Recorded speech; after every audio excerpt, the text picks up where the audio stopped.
Usapang hambog na lang din. Alam nyo, bumili ako ng Jollibee nang dahil sa payong. Kasi gusto ko itong payong. At alam niyo ba, hindi ko ito ginagamit. Literal. Kasi panungkit ko to ng mga diaper doon sa taas. Bumili ko ng tatlong bucket meal. Bucket talaga na chicken. Nang dahil lang dito sa payong. So, alam niyo ba kung ano to?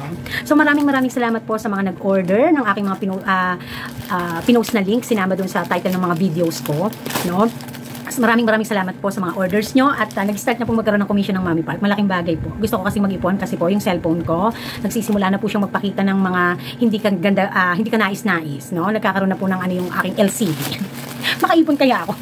Nagkaroon ako commission, 14 pesos. Pero maraming salamat po, no? 14 pesos is 14 pesos. Hello. Kasi bumili po tayo ulit ng tissue.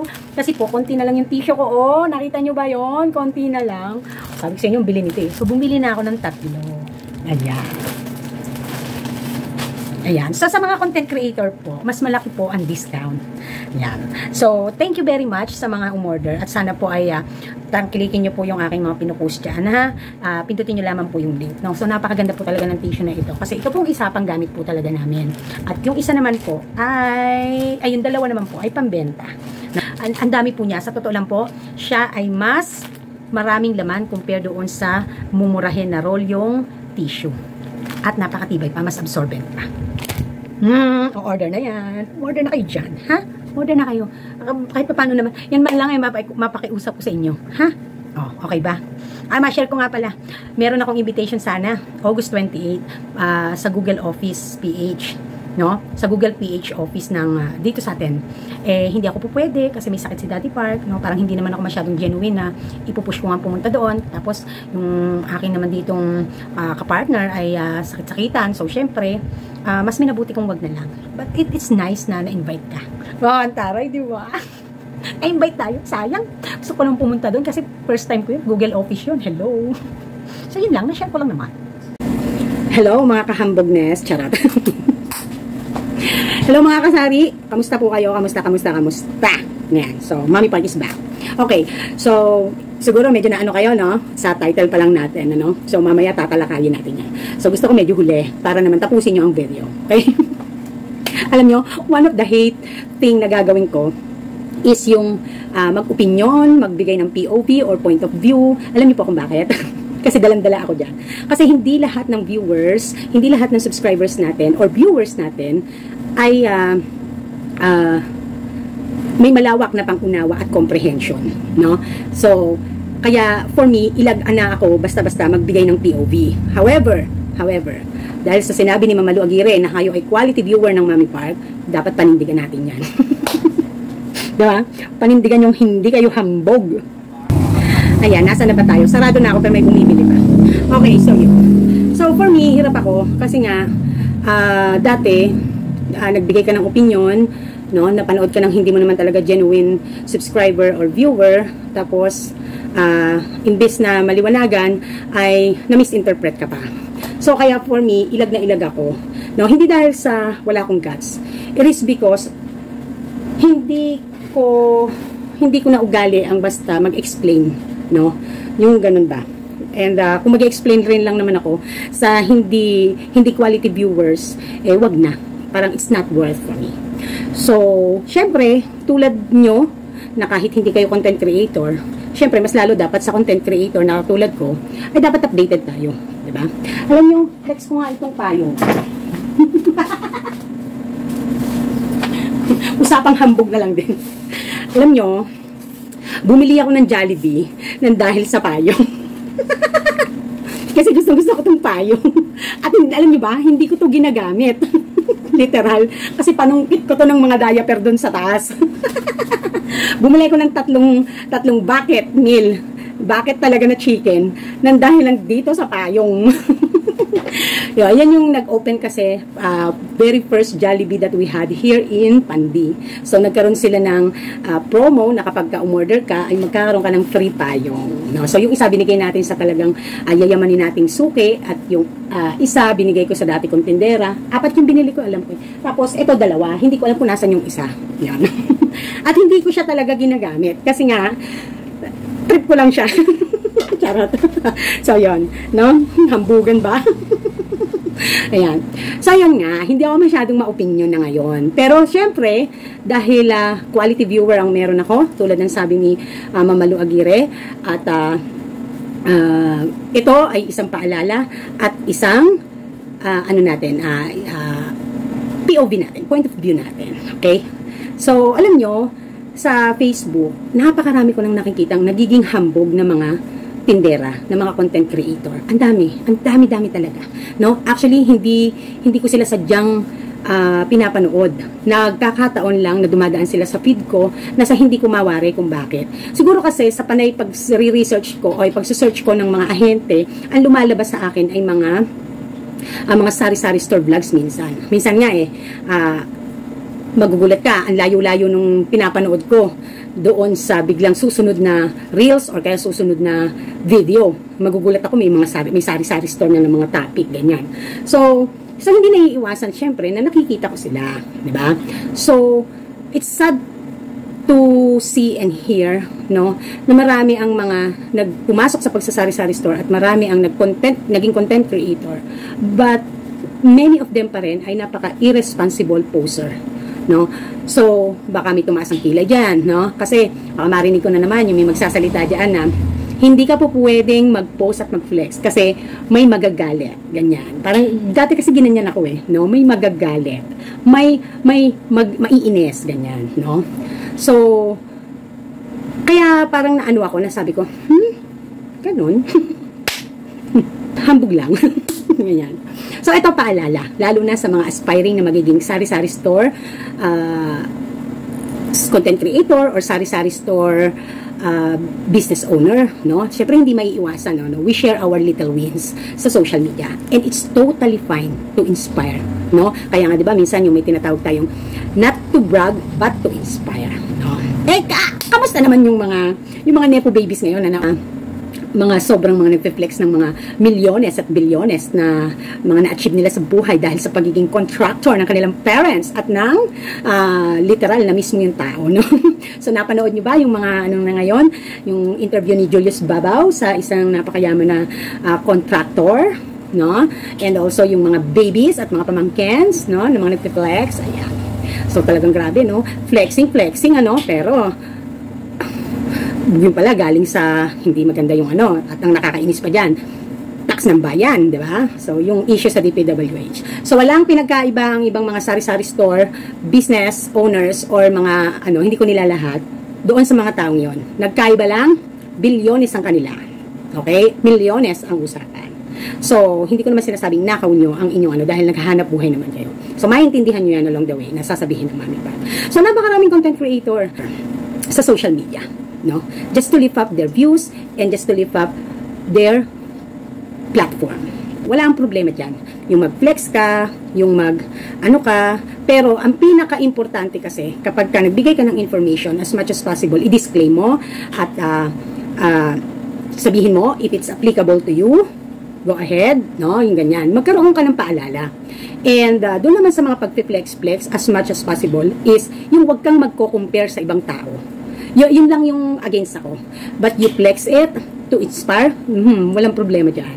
Hinahangaan ko pa yan literal. No? So, napakaraming mga sari-sari store owners na vlogger na, content creator na ganyan. Ang tamaan, umilag. Huwag na magalit, umilag na lang. No? That is why nababahala ako na baka mamaya sa aking mga quality viewers, no, eventually ay maging hambog kayo, no? So, yan ang wag na wag nyong gagawin. Panatilihin nyo pa rin ang inyong humbleness at hindi ang hambogness. Okay. Mag-ano tayo sa isa kong napanood na and this is the very first time na nag-comment ako sa isang content creator, no? Business owner. Very first time to. Kasi ang goal mo is to inspire and to teach people. But medyo naliligaw ng konti. So kaya naman that is the very first time lang talaga. Kasi syempre yung topic niya is medyo nakaka-relate ako in a way na i-explain ko na lang sa inyo. Okay. So, merong isang content creator sa Facebook. Ito yung advice niya. No, business owner din siya. Pero hindi lang sari-sari store. So, ito yung sabi niya. Marami daw nagalit sa kanyang post kasi daw ay sinabi niya na yung daw kapag bumili ka ng halimbawa, nag-invest ka, bumili ka ng isang property, real property, lupa, ganyan. And then, hindi mo naman yan ginamit para mag-gain ng profit o kumita. Ang tawag daw dyan ay liabilities, according sa kanya. So, it is liabilities kasi hindi mo naman ginamit. Ginastusan mo, tapos nagbabayad ka pa niya ng amilyar, taon-taon, tapos hindi mo naman ginamit for business to gain profit. No? So, ang tanging magigain lang daw is paper gain. Kasi, kung 3 to 5 years, tataas ang value nung property na binili, paper gain daw. Kasi, paper gain lang siya dahil hindi siya nagiging pera, hindi siya nata-turn into cash. Kasi nga, hindi mo naman ginamit to gain profit. Kung bibili ka naman daw ng isang property at nilagyan mo ng negosyo doon at yung kinikita ng negosyo na yon ay ipambabayad mo doon sa, halimbawa, kinuha niyang hulugan ang isang property at nagtayo siya ng business doon para mabayaran yung property na kanyang inavail ng maybe mortgage, ganyan. At kung hindi naman din daw sumasapat yung kinikitang ipinut up na business doon, still daw ay nagagamit yung property para mag-gain ng kita. Okay? So, doon na ako na nag-react. No? Mas lalong doon na-urge yung ko na mag-comment. Kasi, hindi talaga ako pala comment sa mga napapanood ko, kahit nakakagigil na yung kabubuhan at katangahan, hindi talaga ako basta pala comment. Pero hindi naman ako naging harsh, no? Hindi naman tayo ganon. Okay.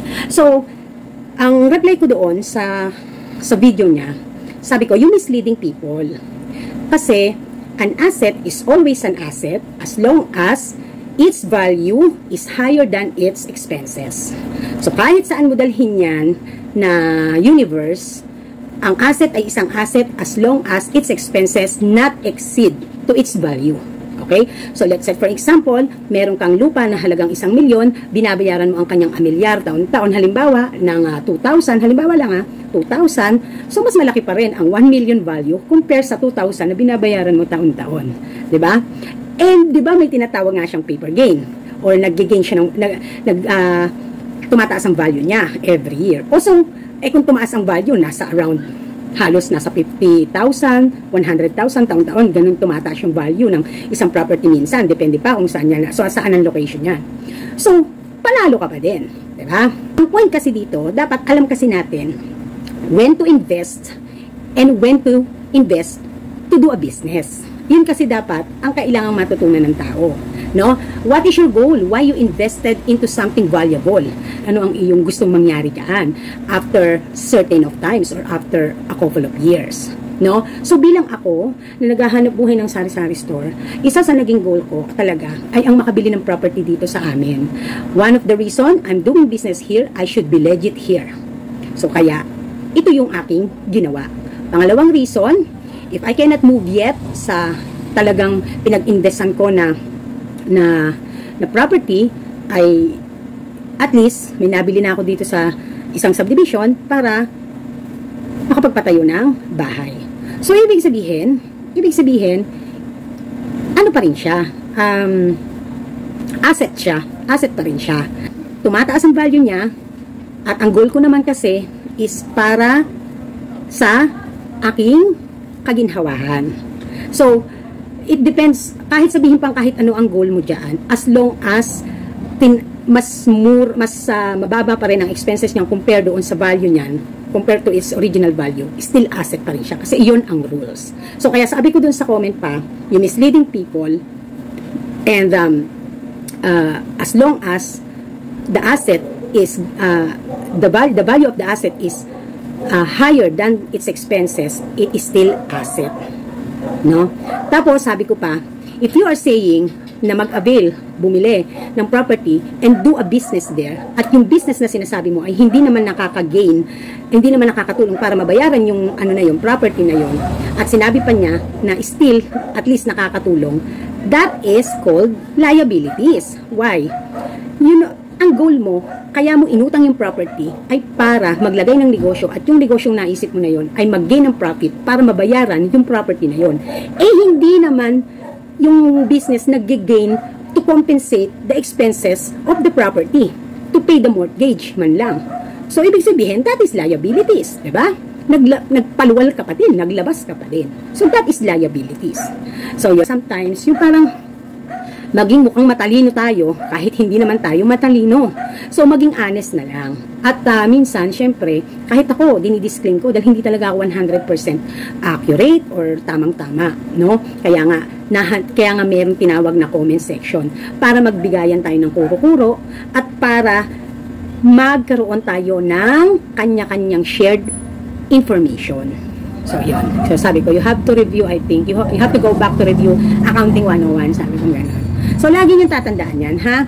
Kasi kaya ako to binlog, baka kasi mamaya, kung may nakapanood nun, na-discourage na mag-invest sa property. Eh, hindi naintindihan yata ang asset at liabilities. Hindi ko naman siya sinasabing hambong. Kaya lang kasi, syempre, nakikipagtalo ka sa kumukontra sa'yo. So, hindi naman, tulad na sabi ko sa inyo dati, hindi lahat ng viewers and followers mo ay hindi mas magaling sa iyo, mas mautak sa iyo, o mas meron sa iyo. No? Hindi lahat ay, hindi lahat ng viewers mo and followers mo ay ikaw ang mas mataas. So, may mga magiging viewers ka na may karapatang may K na magmalaki. Ganon. So, for me lang, to be responsible content creator, no? Wag kang masasaktan kung may pumupuna sa iyo, no?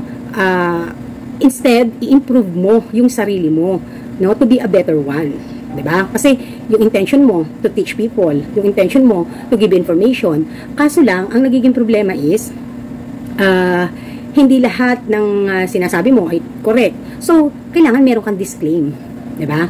Para hindi yung ang dami kasi dito no? The more daw na binabash, syempre the more nakikita. Artista na kapag ka binabash na, sikat na pag binabash na. Alam nyo, ang babaw nung ganung dahilan. Napakarami ng ganyan, no? Yung mga followers pa, or kaya yung mga subscriber pa, todo support pa, na talagang na ganito, ganyan. No! Natatawa na lang ako. Sabi ko, ano ba naman na nangyayari sa Earth? Diba? Ano ba naman na nangyayari dito sa Earth? Na mo, syempre mga follower mo yan. Hindi lahat ng follower mo bukas ang isip. No? Hindi lahat ng follower mo may tamang pag-iisip. Yung iba, kung ano sentimiento mo, dahil sa follower ka, ay pinafollow ka, idol ka, ay nagiging bulag din. No? So, syempre ikaw naman, tuwang-tuwa ka naman na ganito, ganyan, ganyan. No? So, tandaan natin be responsible. No? Iba ang salitang binabash ka sa kinokorek ka at sa nagbibigay sila ng opinion, no? So kaya napakahirap talaga dito sa social media ang magbigay basta-basta ng opinion kasi imbes na naturuan mo sila, ikaw pa yung nabash, gano'n, no?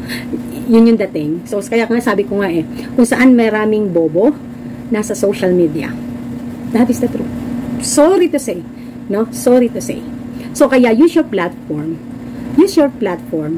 to spread right information, to disclaim if you are not 100% sure, and piliin mo naman yung papatulan mo kung basher ba talaga o hindi, no? Sometimes, i-admit natin pag may pagkakamali tayo, no? Mas masarap yung ganun, mas maganda yung ganun. Kasi, at least nagpakatotoo ka, no? Kaya, pagka may guts ka na humarap, no? Sa channel mo. Kasi, you speak the truth, no? Yung pagsasalita mo ay inaano mo, isinasabuhay mo din hangga't maaari.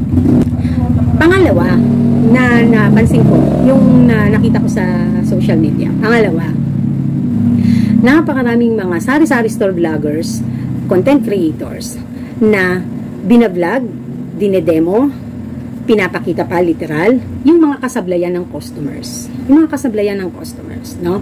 Sometimes there's no problem when you do a parody. But sometimes yung literal na talagang you really hate them and then meron ka pang negative back. Tapos social media mo, ang pangit nun. Nasa negosyo ka, tandaan mo.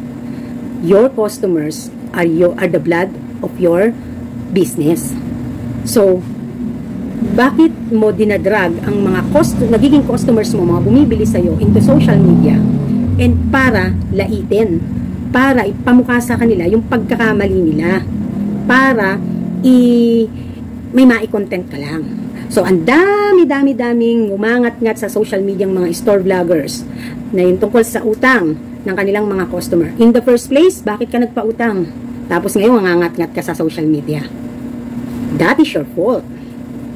That is your fault. Okay lang na maglabas ka ng sama ng loob, but yung to drag them literally in your social media, no? At halimbawa, nagpaparinig ka literal, that is your fault in the first place. Diba? Para hindi ka napunta sa ganyang sitwasyon, di sana una pa lang, hindi ka na nagpag-utang. Alam nyo dito, may nang balasubas din sa akin. But I never drag them in social media. Hindi ako nagpo-post ng magpaparinig sa kanila. Never. Why? In the first place, it's my fault. Diba? Just, mga kasari, just think about it. No?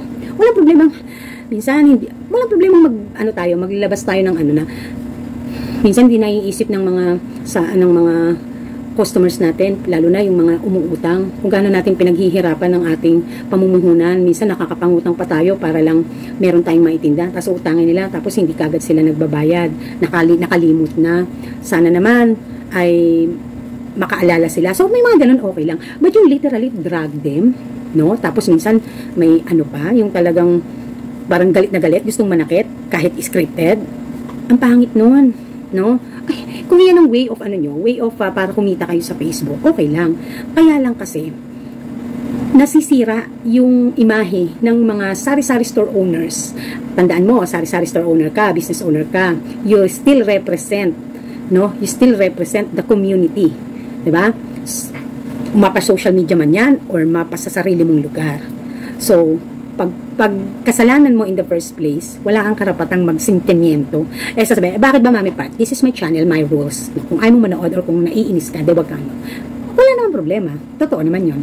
Ang point ko lang, sa aking mga viewers kayo dyan, mga quality viewers ko, come to think of it, no? Kasi gusto kong manatili kayong quality, no?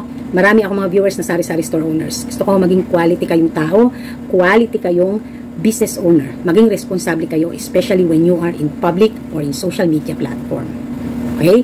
So, it's just a piece of advice. Nasa sa inyo pa rin kung paano nyo i-absorb yung sinasabi ng Mami Pa. Okay, pangatlo.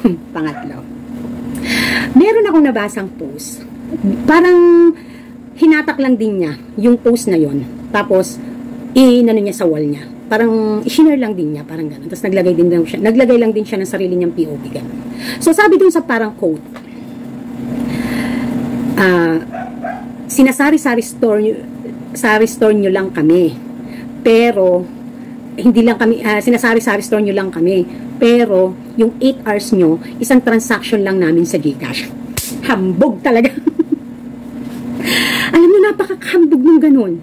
You comparing yourself to other people, how much you gain compared to the other people, isang kahambugan yun. Diyos ko, bakit mga sari-sari store owner, pag nakita niyo yung quote na yun, utang na loob ha, kung kumahanggat maaari ha, huwag niyong i-share.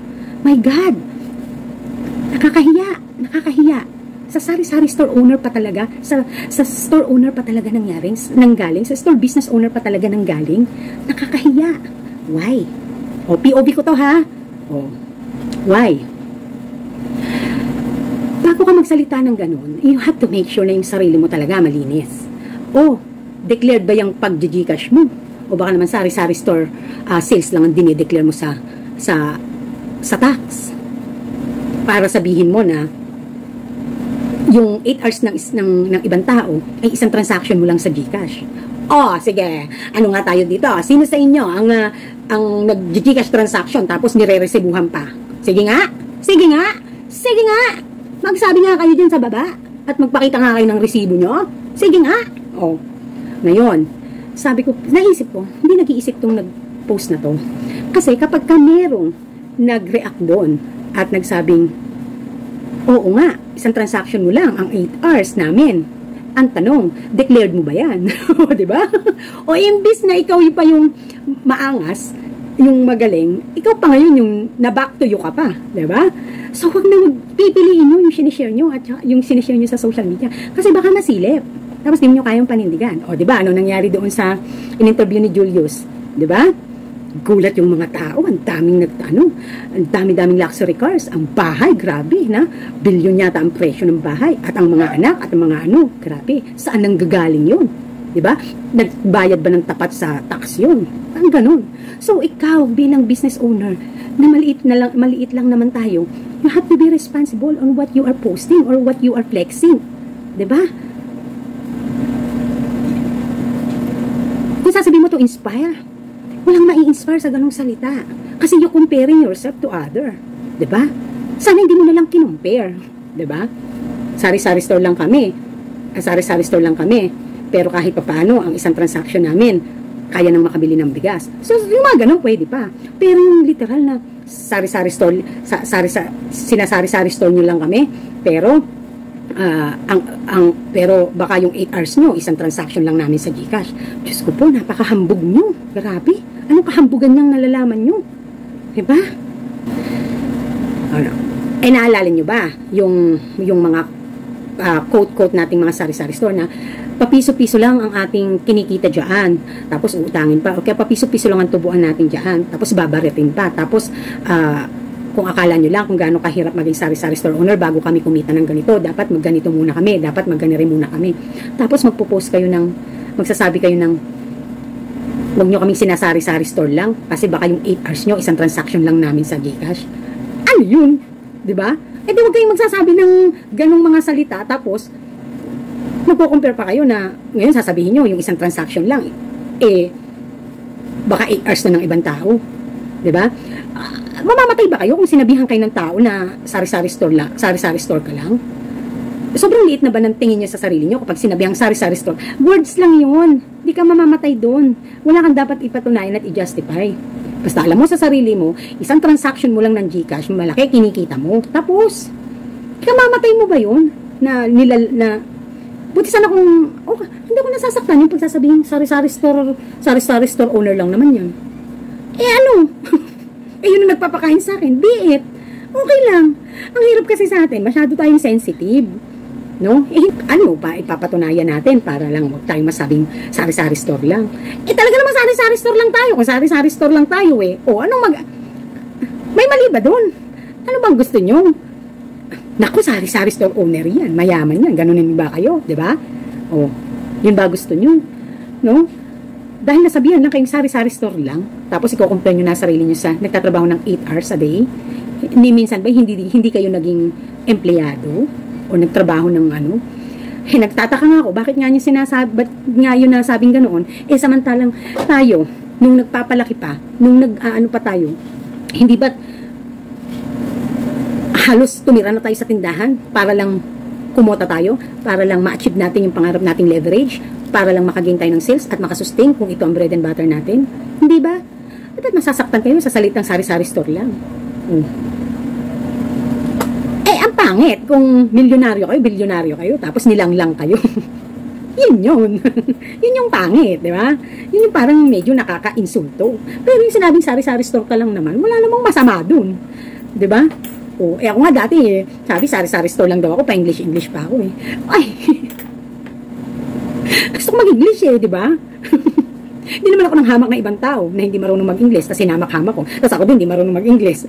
Hindi right grammar ang gamit ko. Di ba? Ang masama, nang hamak ako ibang tao. Di ba? Yun lang yun. So, nilang ako dahil sari-sari store owner lang daw ako, tapos pa-English pa ako. Di ba?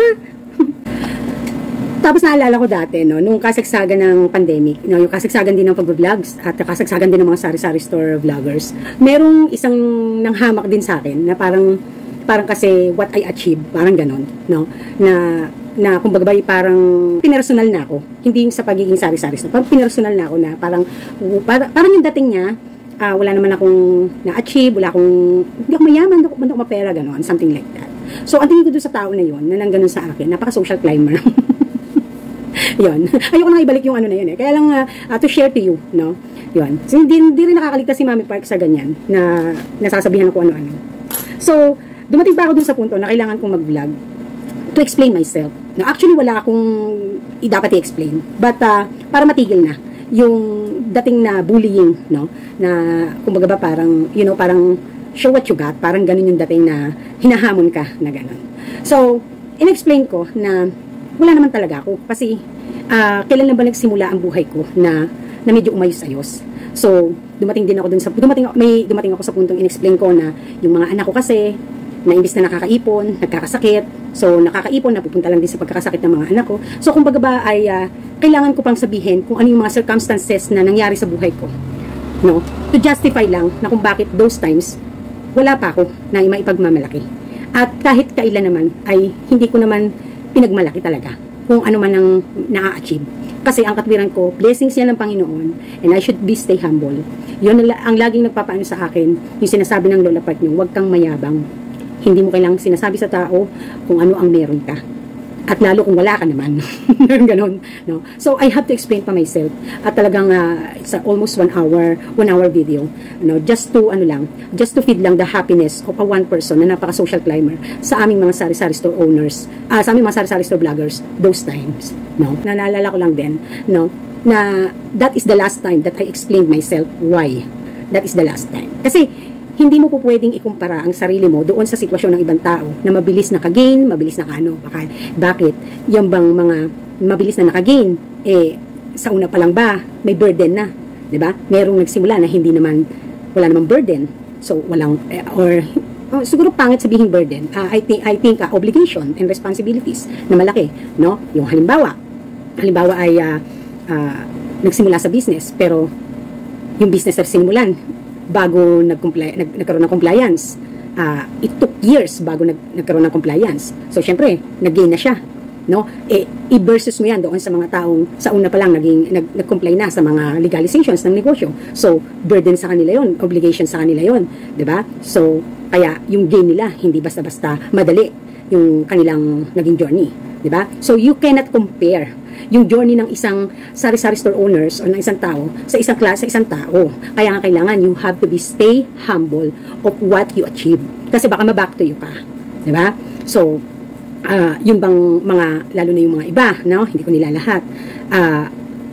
Kasi kapag yung mga ka-business owners, nakaka-relate pa kayo. Kasi yung totoong nangyayari sa yung realidad ng pagiging sari-sari store owners. Kapag wala kang extra income at bread and butter mo ang tindahan, it's really hard papaano niya na pagtagumpayan na literal na yung tindahan lahat-lahat ang naging paraan at naging daan ng pag-gain niya ng kung ano ang meron siya. Nagigets niyo ba yung ibig sabihin ng mga iba? Kapag walang extra income yan or walang extra or side hustle, hindi basta-basta maa-achieve. Kasi ano ang mangyayari? Walang paghuhugutan ng pampaluwal kapag dumating dun sa punto na nagkaroon ng dilema ang negosyo. So, kaya maraming mga business owners na nagsasabi at nagpapatunay, hindi basta-basta maiiwasan ang magkaroon ng utang. At para magkaroon ng leverage, hindi maiiwasan na hindi kakagat ng mga terms sa ahente, sa mga supplier. And also, that is one of the way kapag lack of capital ka, na wala kang ilalabas at gusto mo madagdagan ang paninda mo, yan ang kakagatin mo. So, it's normal na nangyayari sa mga business owners, sa mga negosyante. So, tama ba ako? So, para kasing naging dating noon, para bang akala mo ay kung magsalita, wala namang experience sa totoong realidad ng pagnenegosyo. So, kaya natatawa na lang ako. So, kaya sabi ko nung dati nung sa vlog ko, that is the first and last na i-share ko yung buhay ko, kung bakit those times wala akong nag-gain. No? Kasi hindi naman ako malaking sari-sari store that time. At nagkaroon lang ako ng sari-sari store just that time, just to maka-survive lang, no? Sa una kong sari-sari store. Yung pangalawang sari-sari store ko, totoo yun. Libangan lang yun. Dahil yun ay pinagkaloob sa atin ng Daddy Pat. At kung ano man ang nagiging ko doon, yun ang ginagamit ko para may maiabot ako sa pamilya ko kapag mayroong kailangan. At kapag may gusto akong extra na hindi kasama sa budget na binibigay sa akin dati ng Daddy Pat. Pero nung nandito kami, literal, dumating ako dun sa puntong wala talagang inaabot si Daddy Pat kahit piso. Kahit piso nung nawalan siya ng trabaho. No? So, ang dami nagsasabi sa akin na, madali lang sa iyong sabihin niyan kasi afam ang iyong darling. Nagko-comment pa sa akin yan dati, nandito. Kasi afam ang iyong darling. Sa katulad namin na umaasa lang na makapangutang para lang mairaos ang aming hanap buhay. Hello, I've been there. Kamusta ka naman? Hindi naman sari-sari store lang ang naging tindahan ko before. Pumasok din ako sa pag-itlog. Pumasok din ako sa pagbabuy and sell. Pumasok din ako doon sa tipong para lang wala akong ipamuhunan. Ibinebenta ko kung anong gusto ipabenta ng mga kaibigan ko. Dumating din ako sa punto ng ganon. Kamusta ka naman, no? Kaya kung sales lang ang usapan at pagtitinda lang din naman, kahit papaano naman, ay meron naman akong pinagdaanang dilema din, diba? So, nararamdaman ko din ang nararamdaman nyo. So, yun lang. So, good luck dun sa tao na yun, no? Yung natawa lang ako dun talaga nun, no? After nun, I said to myself na hindi na ako basta-basta doon ko natutunan ang maging humble, no? I'm not saying na humble ako ngayon kasi ibang tao naman dapat magsabi niyan sa iyo But sa Panginoon, I humbly surrender everything to Him. Kumbaga ba, for me, ang dapat kong mas ma-please ay yung sarili ko, yung pamilya ko, masustain yung pangangailangan namin. Yun yung nagtatak sa utak ko in those times. Kaya, I share this to you para lagi kayong babalik sa inyong, kung saan kayo nagsimula at saan kayo nanggaling, no? Always go back to where you started, to where you came from. Nang sa ganon, it helps you or it reminds you to be humble and not to be humbled, no? Yan. May mga flexing na jokes and that is totally fine. Pero may mga flexing na para na ang dating talaga napakayabang. So, yun ang lagi-lagi nyong yun ang lagi nyong tatandaan. Maging humble. Okay? Maging humble. Wala na masasarap pa sa maging humble kasi mas may peace of mind doon. 'Di ba? Am I right? Agree? At pipiliin niyo talaga kung ano yung basta sasabihin niyo, i-share niyo sa social media kasi baka mamaya ma-back to you kayo. No? Kaya dito pa lang mga quality viewers ko at mga kasari-sari store viewers ko, utang na loob, huwag niyong gagawin yun. No? Napakapangit. Imagine niyo yan. 'Di ba? So, napakarami talaga ngayon nagiging humble. Yung tipong magbablog pa, tapos may customer, tapos dadaraga ng customer, at sasabihin sa ko, Diyos ko po, hindi ba naiisip yun? 'Di ba? So, okay lang kung good vibes at saka kung halimbawa ay to aware them, halimbawa may customer kayo pero nagnakaw pala sa inyo, to aware the community. But yung bumibili sa iyo, alam nyo, pumasok ka sa mundo ng sales, kasama na yan. Kasama na yung mga kung ano-anong ng customer, kasablayan ng customer. At iyan ay natural na ma-encounter mo. But hindi natural na idadrag mo sila sa social media para ipangalandakan pa sila. Dito din, may nandugas din dito. May din kami, may CCTV din kami. But I never do that. Why? It doesn't help my views. It doesn't help my social media to uplift. It doesn't help, hindi basta-basta makakatulong, no? Minsan iisipin din natin kung ano yung mas makakabuti. Hindi ko sinasabing maging tahimik na lang tayo. But be responsible kung ano yung isineshare natin. Kasi, yung pangit yung maback to you ka. Diba? Yun lang naman yun. So, kaya, tigil-tigilan yung kahambugan, ha? Tigil-tigilan natin yan. Kung napapansin nyo, kapag kami magtatanong, Mami Park, ano na po ba yung napundar nyo? Ano na po ba yung naganito nyo? Ganyan. Bakit hindi? Hindi dahil sa para paano. Hindi, lagi ko sinasabi sa aking channel na may mga bagay na pwedeng i-share, may mga bagay na hindi na dapat sinishare. No? Kasi, kung may ma-achievement kayo, alam na yan ng tao behind the camera. Yung ibang taong behind the camera, sino yung sinasabi kong mga behind the camera? Yun yung mga taong kapitbahay mo, yung mga taong bumibili sa iyo, yung mga taong nasa community mo, no? Hindi mo na kailangan pang basta-basta lahat i-ano. So, kaya napansin nyo, yung journey natin dito sa ating tindahan, shinare ko yan, ang reason of sharing that, hanggang sa nagkaroon siya ng leverage, is para magkaroon ng pagkatuto. No? Para magkaroon ng pagkatuto ang ating mga manunood. Kasi nakita nyo naman sa dati kong tindahan, no? I've been honest with that. Kung anong goal ng tindahan na yun dati, kung ano niyan.